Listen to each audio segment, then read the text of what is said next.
Bonjour à tous, j'espère que vous allez excellemment bien et on continue avec les bilans sur cette saison Moto Grand Prix équipe par équipe et puis il y aura le cas Johan Zarco à la fin de toutes ces vidéos qui sont des petites vidéos, comme ça vous permet de retenir un petit peu la saison, ça permet de faire un condensé de ce qui s'est passé cette saison. Et on continue avec une équipe qui va intéresser je pense un peu moins de monde, c'est Reale Avintia. Alors vous me dites pourquoi je le mets là. Alors j'avais dit que je respectais l'ordre alphabétique tout simplement parce que quand j'ai tapé mes équipes j'ai mis Avintia, donc voilà, mais le sponsor c'est Reale Avintia. 11e du championnat avec 32 points.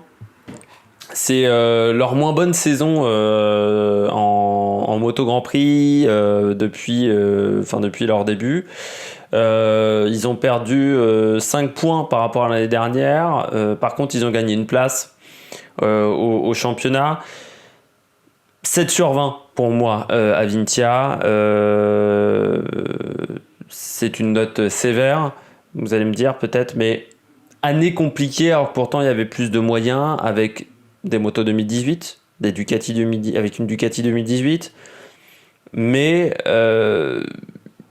ça n'a pas suffi. Manque de soutien technique de la part de Ducati. Ça s'est très nettement senti par rapport à Banaya, hein, les résultats étaient beaucoup moins bons. Et quand vous n'avez pas le soutien technique et que vous n'avez pas des ingénieurs qui s'y connaissent un minimum dans votre équipe, eh bien vous ne pouvez pas être performant. Un duo de pilotes qui manque un petit peu quand même de fort potentiel, c'est-à-dire qu'on sent quand même que Tito Rabat et Karel Abraham, c'est quand même pas les meilleurs pilotes au monde. Après, ça a toujours été la stratégie de l'équipe, c'est d'avoir des pilotes payants parce qu'ils n'ont pas beaucoup de moyens. Xavier Siméon, c'était son rôle, mais il y en a plusieurs comme ça qui sont passés dans l'équipe et qui étaient là pour payer leur guidon, avoir des sponsors. Même Mike Di Meglio, enfin il y a beaucoup de pilotes français qui sont passés chez Avintia. Loris Baz également, il payait un petit peu son guidon, il était obligé de faire des bidouillages financiers, donc ça a toujours été comme ça dans cette équipe, mais là c'est vrai qu'on a senti vraiment des résultats en net retrait, et que malgré quelques coups d'éclat, souvent ils étaient en dehors des points, ou 15e et 14e, mais à part un seul résultat, je dirais de Tito Rabat, qui est bon, qui est dans le top 10, sinon ça a quand même été très laborieux. Il y a un seul top 10 pour l'équipe de toute façon cette saison, c'est Tito Rabat à Silverstone, donc non c'était pas Silverstone pardon, il y a un seul top 10, c'est pas top pour Avintia, donc 7 sur 20, ce qui pour moi est une note logique par rapport au résultat de l'équipe. On passe au duel de pilotes. Le duel en qualification entre Abraham et Tito Rabat. Eh bien en qualification c'est Abraham qui est devant à ma surprise générale, 11-8, en rappelant qu'il y avait deux courses où faut quand même rappeler que Tito Rabat n'a pas démarré, n'a pas participé aux qualifications. Et puis en course, c'est Abraham qui est derrière, par contre 7-10 avec deux matchs nuls, c'est-à-dire deux courses où les deux concurrents ont fait deux abandons, ce qui n'est pas exceptionnel pour une équipe, ce qui montre également que vous avez deux pilotes qui, en plus de ne pas être ultra rapides, ont parfois du mal à rester tout droit sur leur guidon. Et bien on commence avec Karel Abraham. Bon, Karel Abraham qui finit la saison avec 9 points simplement, 24e, c'est 3 points de moins bien par rapport à sa saison précédente, une place en moins en championnat. Moins bonne saison en Grand Prix pour lui, il n'a pas réussi à performer sur cette moto. Alors il faut savoir que Karel Abraham c'est l'un des rares pilotes payants, mais qui est là depuis très très très longtemps en Moto Grand Prix, parce que quasiment toute sa carrière a été faite grâce au sponsor de son père, qui je rappelle possède le circuit de Brno, qui est donc là où on a le Grand Prix de République tchèque, donc en plus il a de l'influence dans le paddock comme on dit.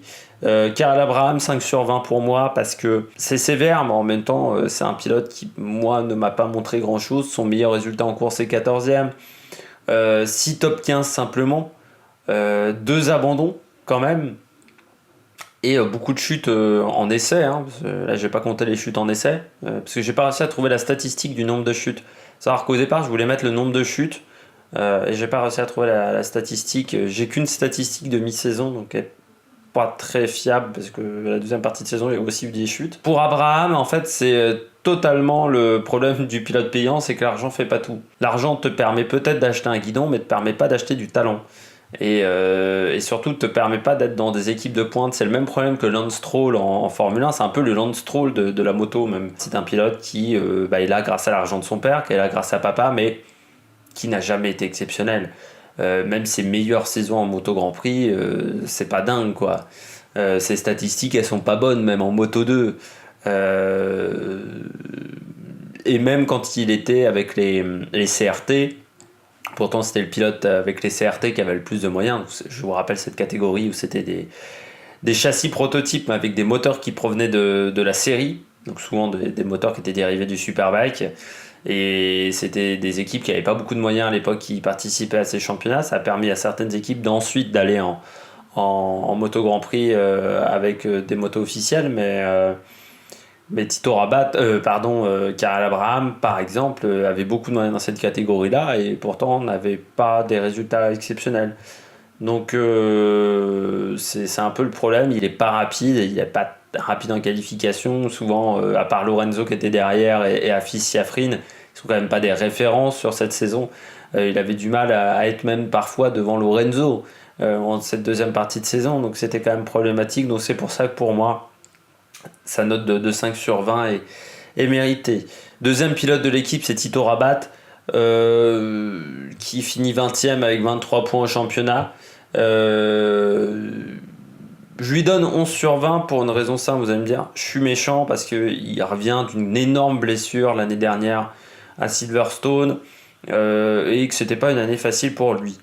Même ça n'excuse pas tout pour moi parce que par rapport à ces saisons de l'année dernière où il s'arrête à Silverstone, c'est-à-dire à mi-saison, c'est 12 points en moins et une place en moins au championnat, ce qui est énorme.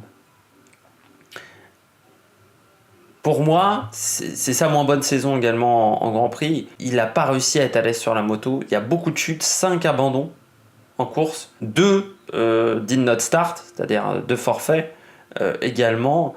Même s'il y a un coup d'éclat de temps en temps de la part de Tito Rabat, pour moi, c'est pas un pilote majeur aujourd'hui en Grand Prix. Et je ne lui paie pas une note en dessous de la moyenne parce qu'il a eu sa blessure l'année dernière. Mais s'il n'avait pas eu sa blessure l'année dernière, il aurait eu 6 ou 7 sur 20. Il n'aurait pas plus. Parce que il est trop en retrait par rapport à ses précédentes saisons. Et je pense que sa chute l'année dernière, il n'est pas à l'aise sur la moto. Et je pense que son problème au niveau... Il a eu tibia péroné quand même. Je pense que ça engendre des problèmes en termes de pilotage. Parce que vraiment cette année, il chute énormément et puis il n'avait pas de bonnes sensations. Tu sens qu'il n'est pas à l'aise sur la moto, tu sens que ça dribble beaucoup, que quand tu le vois à l'image, il n'est vraiment pas bien sur la moto. Et ça, c'est, je pense, sa blessure.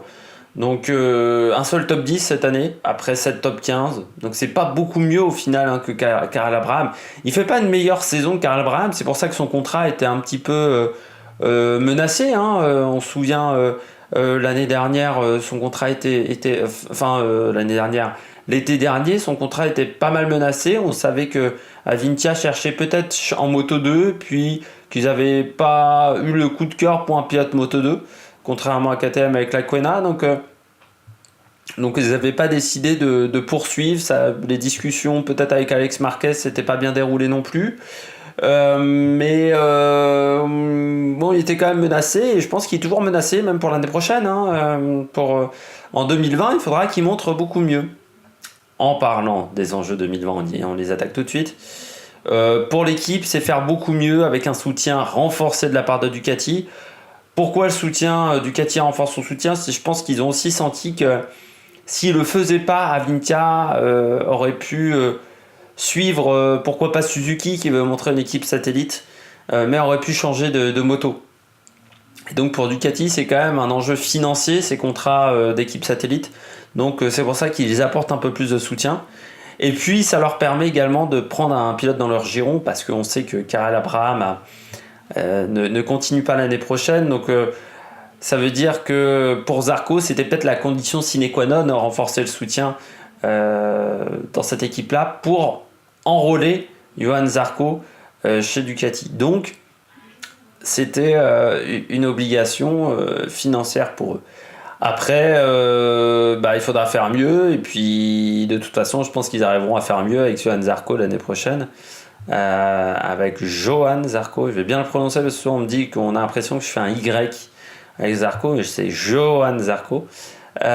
Qui est là pour remplacer Abraham et qui est là pour devenir le pilote de pointe de l'équipe. Et pour Zarco, c'est pas mal aussi. Parce que Tito Rabat étant pas le meilleur pilote du monde, il n'aura pas beaucoup de difficultés à battre son équipier. Donc il aura peut-être moins de pression en interne de ce côté-là. Eh bien, j'espère que vous avez aimé cette vidéo, même si je pense qu'elle était un peu moins passionnante parce que ce n'est pas une équipe de pointe à Vintia. Mais il y avait quand même des choses à dire sur cette équipe. N'hésitez pas à vous abonner, n'hésitez pas à mettre un pouce bleu, n'hésitez pas à réagir dans les commentaires. Et puis nous, on se retrouve pour de nouvelles aventures sur la Mec Production. Ciao, ciao!